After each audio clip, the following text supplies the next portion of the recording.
Hi, my name is Konstantin Baum. I'm a master of wine, and in this video I will give you an overview of the 2025 vintage by appellation. So let's go. The 2025 vintage was pretty unique, and the overall consensus is that this vintage brought out the terroir of the specific winery or the appellation even more. So let's dive into why that is the case. 2025 was very dry and also hot. That meant that quite a few of the vineyards were under water stress, especially in those areas where you have a lot of gravel in the soils, because those soils don't tend to retain a lot of moisture. It also means that the berries are very small with thick skins and that the yields were pretty low.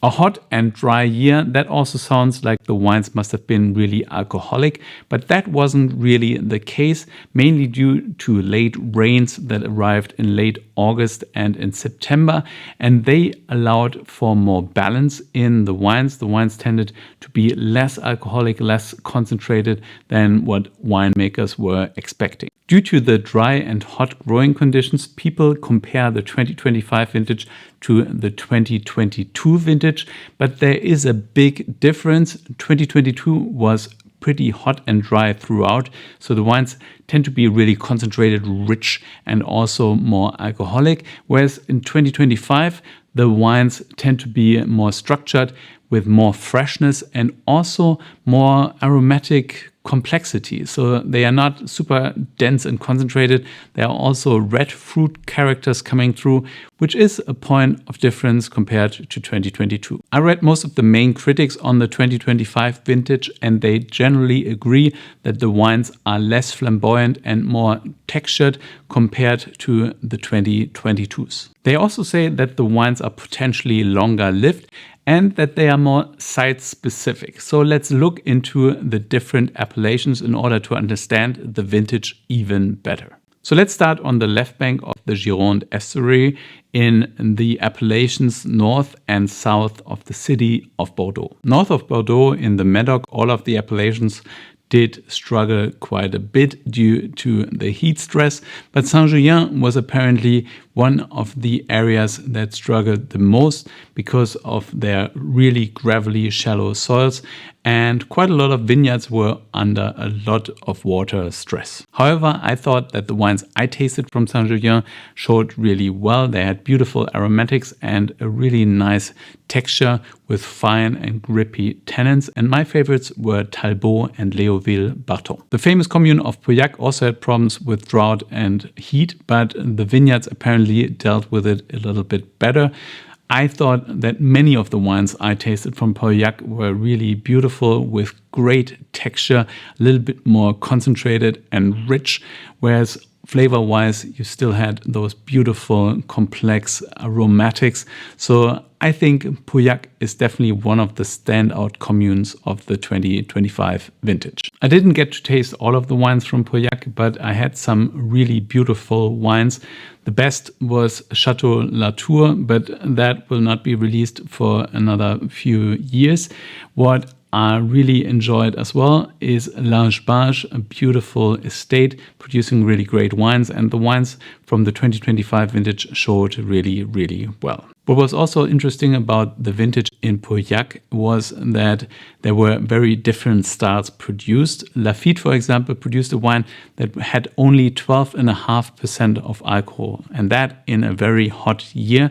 So winemaking decisions and decisions in the vineyard significantly influence the style of the finished wine as well. Saint-Estèphe in the north apparently had less problems with hydric stress and reduced yields and produced some beautiful wines in 2025. Margaux was the favorite commune for most of the critics. They really said that this was the standout area in Bordeaux in 2025. I am not 100% sure whether I agree. There were some amazing wines being produced in Margaux. Chateau Margaux, notably, was a beautiful, beautiful wine, but that was to be expected. But Margaux is also a pretty big commune, and there were many different quality levels in my opinion. So it was not as consistent as it was in some of the other communes. However, the best wines were ripe but not overripe. They showed beautiful floral characteristics and fine tannins. And yeah, my two favorites from Margaux were definitely Château Margaux and Rosan-Ségla. South of Bordeaux, in the commune of Pessac-Léognan, there was more variability apparently. There were bigger differences between the different sites, but I tasted some really beautiful whites and reds from Pessac-Léognan during my trip to Bordeaux. My favorite white Bordeaux in 2025 was definitely Château Carbonieux, one of my favorites in most vintages. Domaine de Chevalier also produced a really beautiful, quite concentrated and rich white wine in 2025. Out of the reds I tasted, I really liked Domaine de Chevalier and Fieusal, two estates that produce great wines on a consistent basis. So let's move over to the right bank, and most critics seem to agree that Pomerol was the most difficult area and that the expressions were very heterogenic, so it really depended on the estate and the vineyards that the fruit was sourced from. Pomerol had difficulties because it's heavily relying on the grape variety Merlot, so you're not really able to balance out issues with that grape variety through blending. On top of that, it is a really warm terroir, and the sandier and more gravelly soils really struggled, or the vineyards planted on those soils really struggled because of heat stress. So the better wines were deep, elegant and velvety, whereas the not so good wines were kind of tough and alcoholic and overpowering and had flavors of cooked fruit. However, I tasted some really great Pomerols. Évangile, Gazin and Clinet were my favorites. Three wines that were absolutely delicious, especially the Évangile was just beautiful. When it comes to hot vintages, Saint-Emilion usually doesn't do really well. Some of those wines can get really alcoholic and too big.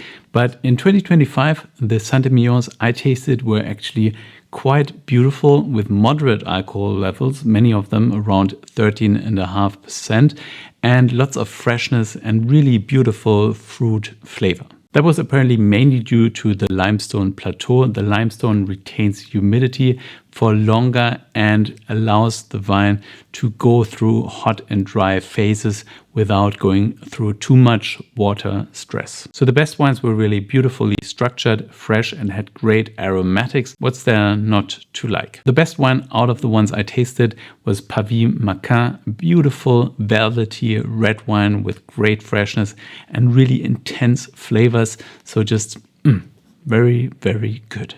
Sauternes is the appellation that is often overlooked, but in 2025 the sweet wines were also really delicious. Botrytis developed quite consistently, so it was fairly easy to produce a high quality Sauterne in 2025. Most of the Sauternes I tasted were delicious, but I really liked La Fourier, Perraguet, Rio Sec and Giraud.